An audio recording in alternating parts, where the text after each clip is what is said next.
जय हिंद दोस्तों, आप सभी का मार्गदर्शन साइंस क्लासेस में स्वागत है।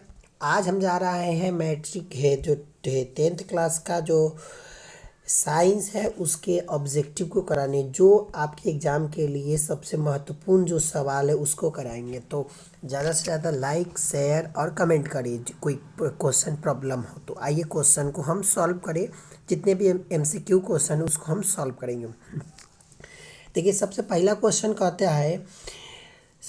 क्वेश्चन आपका कि रासायनिक समीकरण में अभिकारकों के कुल भार उत्पाद के कुल भार के बराबर होता है। तो क्वेश्चन जो है इसका सही ऑप्शन हो जाएगा संतुलित रासायनिक समीकरण। कहता है कि जो संतुलित रासायनिक समीकरण होता है उसी में जो है अभिकारक और उत्पाद के भार बराबर होते हैं। अगला क्वेश्चन देखिए, अगला क्वेश्चन कहता है रासायनिक समीकरण को उपयोगी बनाने के लिए निम्न में से कौन उपयुक्त नहीं है। तो इसका सही आंसर हो जाएगा डी नंबर। सूत्रों को मातृभाषा में लिखना। देखो, ऐसा कोई ज़रूरत नहीं है कि समीकरण जो है रासायनिक उसको मातृभाषा में लिखा जाए, तो यह उपयोगी नहीं है। ऑप्शन नंबर डी हो जाएगा इसका सही जवाब। अगला 3 नंबर क्वेश्चन कहता है निम्न में से कौन सी सूचना रासायनिक समीकरण से प्राप्त नहीं होती है। तो रासायनिक समीकरण से जो प्राप्त हमको नहीं होता है यह है प्रतिक्रिया के रंग हमें प्राप्त नहीं होते हैं। ऑप्शन नंबर ए कहता है कि जब रासायनिक जो समीकरण होता है उसको देखने पर हमको रंग दर्शाया नहीं जाता है। अगला नंबर 4 नंबर देखिए, 4 नंबर कहता है कि ऐसे समीकरण जिसमें तीर के चिन्ह के दोनों ओर तत्वों के परमाणु संख्या समान नहीं हो क्या कहलाता है। कहता है कि ऐसा जो जिसके मतलब कि दोनों तरफ परमाणु संख्या बराबर ना हो, तो ऐसा को हम कहते हैं असंतुलित रासायनिक समीकरण। ऑप्शन नंबर बी हो जाएगी। अगला 5, निम्न में से कौन सा रासायनिक समीकरण संतुलित है। तो देखिए, जो 5 का जो रासायनिक समीकरण कौन सा संतुलित है, तो 5 का सही ऑप्शन हो जाएगा आपका बी में हाइड्रोजन है, क्लोरीन है, तो HCl बना। देखो, दूगो इधरो है H, इधरो दूगो H है, Cl दूगो है और Cl दूगो इधरो है, इसलिए बराबर। आगे, निम्न में से कौन समीकरण संतुलित है। तो संतुलित होने के लिए देखिए 6 का जो हो जाएगा बी ए ऑप्शन होगा, Fe और Cl2। तो देखिए Fe इधर 1 है, Fe 1 है, Cl3 है, इधर का ये आपका Cl3 है और इधर का है। इसका ऑप्शन नंबर जो हो जाएगा 6 का आपका कभी कहा है कि असंतुलित है। देखिए, असंतुलित है तो इसमें एगो 3 आ गया है, में 2 है, इसलिए ई ऑप्शन सही होगा। कहा असंतुलित। देखिए, असंतुलित कहेगा तो आपका आंसर ई सही होगा। आगे कहता है कि 2Mg plus O2 arrow 2MgO यह रासायनिक समीकरण किस प्रकार का है। तो यह जो रासायनिक समीकरण है 7 का सही आंसर हो जाएगा बी संतुलित रासायनिक समीकरण, क्योंकि इसमें H है, Mg जो है 2 है, इधरो 2 है और वो इधर भी 2 है, इधर भी 2 है, दोनों साइड 2 है। अगला रासायनिक समीकरण Fe plus H2O arrow Fe3O4 plus H2 को संतुलित करने पर जल में परमाणु की संख्या क्या होगी। देखा जा रहा है कि जल में परमाणु की संख्या क्या हो सकती है। तो जो जल की ऑप्शन नंबर इसका हो जाएगा C, 4 परमाणु संख्या होगी। क्या होगी? 4 जी। जल क्या है इसमें जल है क्या कि जल में अणुओं की संख्या 4 हो जाएगी। अगला नंबर 9 नंबर आगे देखिए, आगे 9 नंबर कहता है कि किसी रासायनिक अभिक्रिया में परमाणुओं के आपसी आबंध में किन परिवर्तनों के आधार पर नए पदार्थ का निर्माण होता है। तो नए पदार्थ का निर्माण करने के लिए किसकी आवश्यकता। नंबर सी हो जाएगा कि ऑप्शन नंबर ए और बी दोनों का, आबंध के टूटने और आबंध के जोड़ने। जब टूटेगा जुड़ेगा तभी कोई परिवर्तन का आधार बन सकता है। आगे 10 नंबर कहता है कि रासायनिक समीकरण अभिक्रिया का संक्षिप्त रूप है, सांकेतिक रूप है, पूर्ण रूप है, इनमें से कोई नहीं। तो 10 का जो आंसर हो जाएगा आपका सही आंसर हो जाएगा ए ऑप्शन कि संक्षिप्त रूप है रासायनिक समीकरण। नंबर 11 कह द्रव्यमान संरक्षण के सिद्धांत के अनुसार, द्रव्यमान संरक्षण का सिद्धांत आखिर क्या कहता है, तो 11 नंबर के हो जाएगा डी। इनमें से सभी कहता है कि द्रव्यमान का नाश नहीं होता है, द्रव्यमान का न निर्माण होता है, कुल द्रव्यमान अभिकारक और तत्वों के कुल परमाणु है कुल द्रव्यमान के तुल्य होता है ना। तो इसमें सब सही हो जाएगा। 12 नंबर कहता है कि जब किसी अभिक्रिया के समय किसी पदार्थ में ऑक्सीजन की वृद्धि होती है तो निम्नलिखित में क्या कहा जाता है। ऑक्सीजन की अगर वृद्धि हो रही है तो ऑक्सीजन की वृद्धि हो जाएगा तो उपचयन कहलाएगा। क्या कहलाएगा? उपचयन। ऑप्शन नंबर ए उपचयन अभी कह रहे हैं। ऑप्शन नंबर 13 नंबर देखा जाए। ग्लूकोज का रासायनिक सूत्र निम्न में कौन है? ग्लूकोज का जो सूत्र है इसको तो हम कंफर्म याद रखिए, ग्लूकोज का C6H12O6 है इसका, तो सी ऑप्शन। 14 नंबर रासायनिक अभिक्रिया में भाग लेने वाले पदार्थ को कहा जाता है, जो रासायनिक अभिक्रिया में भाग लेता है उसको क्या कहा जाता है? तो 14 नंबर का आंसर हो जाएगा ए अभिकारक। क्या हो जाएगा? अभिकारक। अगला 15 नंबर कहता है कि देखिए अब प्रकार से क्वेश्चन, रासायनिक अभिक्रिया के प्रकार के क्वेश्चन से। तो 15 नंबर निम्नलिखित में से कौन अभिक्रिया का लक्षण नहीं है? मतलब कह रहा है कि जो रासायनिक अभिक्रिया उसका लक्षण नहीं क्या हो सकता है। तो ऑप्शन नंबर देखा जाए तो 15 का ऑप्शन नंबर हो जाएगा डी अभिकारकों का तापक्रम स्थिर रहना। अगला कहता है Fe2O3 2Al एरो L2O3+2He। ऊपर दी गई अभिक्रिया किस प्रकार की है? तो देखा जाए तो जो ऊपर जो लिखा गया है 16 का ऑप्शन नंबर डी हो जाएगा, विस्थापन अभिक्रिया। क्या हो जाएगा? डी विस्थापन अभिक्रिया।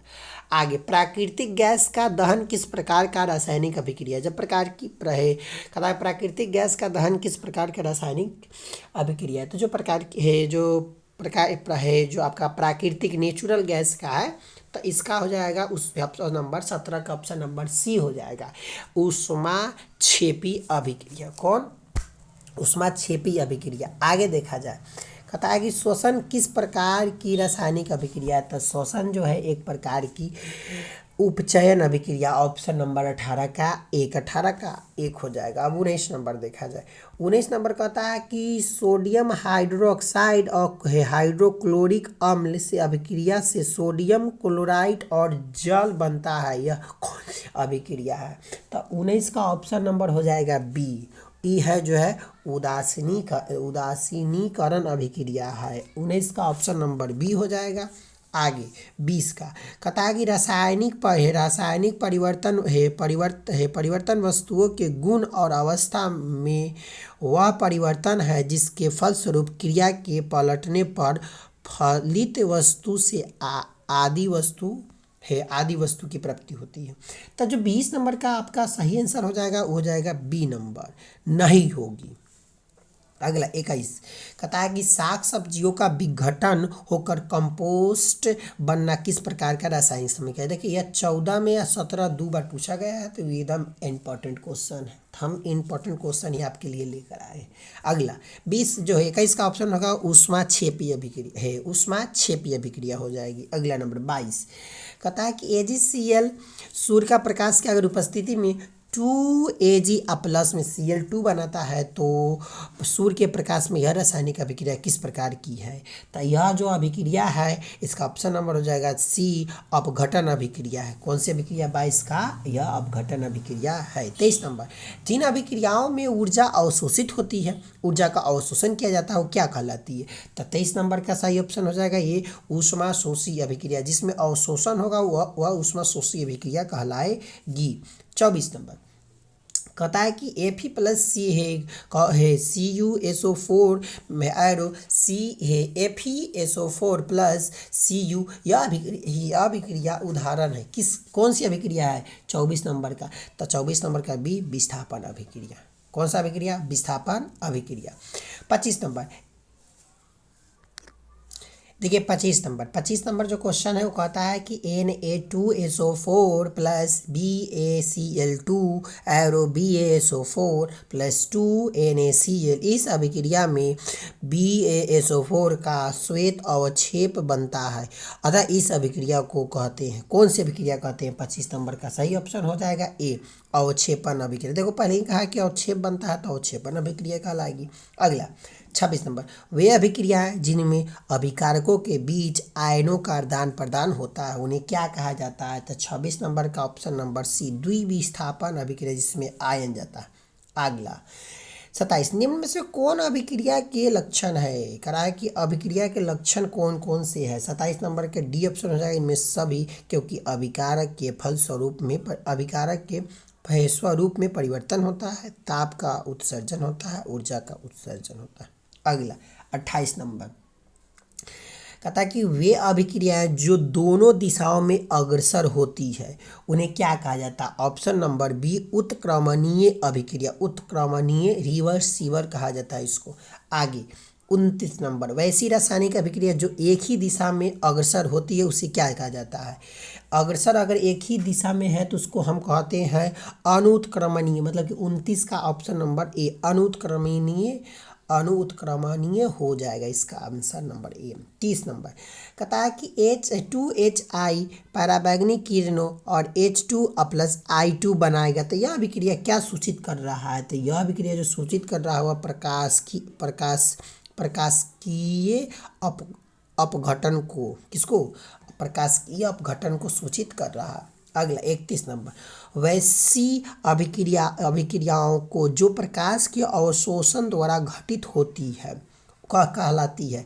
तब प्रकाश रासायनिक अभिक्रिया, ऊष्माशोषी अभिक्रिया, ऊष्माक्षेपी अभिक्रिया, इनमें से कोई नहीं। 31 नंबर का जो सही ऑप्शन होगा ए, प्रकाश रासायनिक अभिक्रिया। 32 नंबर कहता है कि श्वसन किस प्रकार की अभिक्रिया है? तो श्वसन एक प्रकार की आपकी जो है ऑप्शन नंबर 32 का हो जाएगा बी, ऊष्माक्षेपी अभिक्रिया है श्वसन। आगे 33 नंबर कहता है कि चूना से दीवारों पर सफेदी करने पर बिना बुझा चूना वायुमंडलीय कार्बन डाइऑक्साइड से अभिक्रिया कर एक ठोस चमकदार परत बनाता है जो दीवार को चमकदार बनाता है। इसका नाम क्या है जो बनता है? तो इसका नाम हो जाएगा कैल्शियम कार्बोनेट, कैल्शियम कार्बोनेट। अगला क्वेश्चन कहता है जिस अभिक्रिया में अवक्षेपण का निर्माण होता है उस अभिक्रिया को क्या कहा जाता है? तो अवक्षेपण का निर्माण हुआ जैसे हम इसको हम कहा देंगे 34 को अवक्षेपण अभिक्रिया। आपको देखिए 35 नंबर का कहता है रेडॉक्स अभिक्रिया है। तो रेडॉक्स अभिक्रिया के एग्जाम्पल खोजना है। तो रेडॉक्स अभिक्रिया सबसे पहले का एग्जाम्पल ही है आपका H2+Cl2 एरो 2HCl, यही आपका है रेडॉक्स के। इसमें उपचयन अभिक्रिया भी और अपचयन अभिक्रिया दोनों हो रही है। देखिए आगे 36 नंबर कहता है कि 2Mg+O2 है एरो 2MgO, यह किस प्रकार का है रासायनिक है अभिक्रिया का उदाहरण है? तो 36 नंबर का हो जाएगा डी, संयोजन अभिक्रिया। कौन सा? संयोजन अभिक्रिया हो जाएगा। अगला देखिए 37 नंबर, चूना पत्थर को ऊष्मा देने पर CaO और CO2 प्राप्त होता है, इस अभिक्रिया को क्या कहा जाता है? तो ऐसी जो अभिक्रिया है इसको हम कहते हैं वियोजन अभिक्रिया। क्या कहते हैं? वियोजन अभिक्रिया। अगला 38 नंबर देखिए कथी कहता है आपका 38 नंबर जो है कहता है कि CaCO3 एरो CaO+CO2 उपरोक्त अभिक्रिया किस प्रकार की है? 38 नंबर जो है यह होता सी, अपघटन अभिक्रिया। कौन अभिक्रिया? अपघटन अभिक्रिया। निम्न में से ऊष्माक्षेपी अभिक्रिया कौन है? जो ऊष्माक्षेपी अभिक्रिया है वो कौन सी अभिक्रिया है जो ऊष्माक्षेपी है? तो ऑप्शन नंबर ए हो जाएगा Ca+O2 एरो CO2+ ऊष्मा। आगे नीचे दी गई अभिक्रिया के संबंध में कौन सा कथन असत्य है? 40 नंबर का हो जाएगा बी। 40 नंबर का देखिए ऊपर अभी देखिए इसका जो कह रहा है कि असत्य बताने के लिए, तो असत्य जो आपका समीकरण दिया है इसके संदर्भ में असत्य बताना था है 2PbO+C एरो 2Pb+CO2 ऐसे दिया है। तो इसमें जो है आपका बी ऑप्शन हो जाएगा 2 और 4 सही है, 2 और 4 सही है कि कार्बन डाइऑक्साइड का उपचयित हो रहा है और लेड ऑक्साइड उपचयित हो रहा है। तो आपका हो जाएगा 2 और 3, मतलब कि बी ऑप्शन। 41 नंबर को देखा जाए 41 नंबर कहता है कि निम्न में से कौन सी अभिक्रिया के युग हमेशा साथ साथ होते हैं? तो 41 नंबर का सही ऑप्शन हो जाएगा बी, ऑक्सीकारक है, ऑक्सीकारक और अवकरण अभिक्रिया का। 42 का निम्न में से कौन सी अभिक्रिया उत्क्रमणीय है? उत्क्रमणीय अभिक्रिया कौन है? तो ए नंबर जो है उत्क्रमणीय अभिक्रिया है। अगला देखा जाए 43 नंबर जो कह रही है कि लौह चूर्ण पर तनु हाइड्रोक्लोरिक अम्ल डालने से क्या होता है। सही उत्तर पर निशान लगाइए। हाइड्रोजन गैस एवं आयरन क्लोराइड बनता है। मतलब इसका ऑप्शन नंबर ए ही सही है। 43 नंबर का हाइड्रोजन गैस और आयरन क्लोराइड बनता है। 43 का 44 को देखा जाए। 44 क्या कहता है लेड नाइट्रेट नाइट्रेट चूर्ण को एक परख नली में लेकर गर्म करने पर भूरे रंग का धुआं उत्पन्न है। यह धुआं जो है किस प्रकार का धुआं है। तो 44 नंबर का सही ऑप्शन हो जाएगा बी, नाइट्रोजन ऑक्साइड का धुआं है। किसका 44 का बी, नाइट्रोजन ऑक्साइड का धुआं होता है। यह नाइट्रोजन डाइऑक्साइड लिखा हुआ है, सॉरी नाइट्रोजन डाइऑक्साइड। देखिए अगला 45 नंबर कहता है कि परख नली में बेरियम हाइड्रोक्लोराइड और अमोनियम क्लोराइड को 2:1 के अनुपात में मिलाया जाता है। तो परख नली को छूने पर ठंडा महसूस होता है, ठंडा महसूस होता है। तो बतावे कि यह किस प्रकार की अभिक्रिया है। तो यह जब ठंडा महसूस होता है तो यह जो आपका ऊष्मा शोषी अभिक्रिया है, ऊष्मा शोषी अभिक्रिया है। मैग्नीशियम के रिबन को रेगमाल से रगड़कर दहन प्रक्रिया की जाती है। क्या है तो जो दहन प्रक्रिया की जाती है, मैग्नीशियम रिबन की सतह पर से मैग्नीशियम ऑक्साइड की पतली परत को हटाया जाता है। आगे 47 नंबर देखा जाए। कहता है क्या थी, नमक के घोल में सिल्वर नाइट्रेट का घोल डालने पर दही जैसा पदार्थ उत्पन्न होता है। यह कौन सी अभिक्रिया है। तो सही ऑप्शन हो जाएगा सी, अवक्षेपण अभिक्रिया है। 47 नंबर। 48 नंबर कहता है कि कॉपर चूर्ण को वायु में गर्म करने पर उसके सतह पर कॉपर ऑक्साइड की एक परत जम जाती है। इस परत का रंग कैसा होता है। 43 नंबर का बी, काली होती है। 49 नंबर देखा जाए। दानेदार जस्ता पर तनु सल्फ्यूरिक अम्ल डालने पर कौन सा गैस उत्सर्जित होता है। तो यह जो है आपका बी नंबर, हाइड्रोजन गैस उत्सर्जित होता है। अम्लीय जल का विद्युत विच्छेदन के फलस्वरूप हाइड्रोजन गैस और ऑक्सीजन गैस इलेक्ट्रोडों पर उलटे परख नली में जमा होता है। इसके आयतनों में क्या संबंध है। तो कहता है कि इसका संबंध बताइए। तो 50 का जो ऑप्शन नंबर ए हो जाएगा। हाइड्रोजन गैस का आयतन ऑक्सीजन गैस के आयतन का दुगुना होता है। तो यह सेशन यहीं पर एंड होता है। देखिए फर्स्ट चैप्टर का मैंने अभी 50 क्वेश्चन दिया है। 50 क्वेश्चन अगर आप और इसको शेयर करेंगे तो इसमें और क्वेश्चन ऐड करेंगे। पहला चैप्टर है। अब इसके बाद हम धीरे धीरे सभी चैप्टरों का हम जो है ऑब्जेक्टिव आपके समक्ष प्रस्तुत कर देंगे। जय हिंद, जय भारत।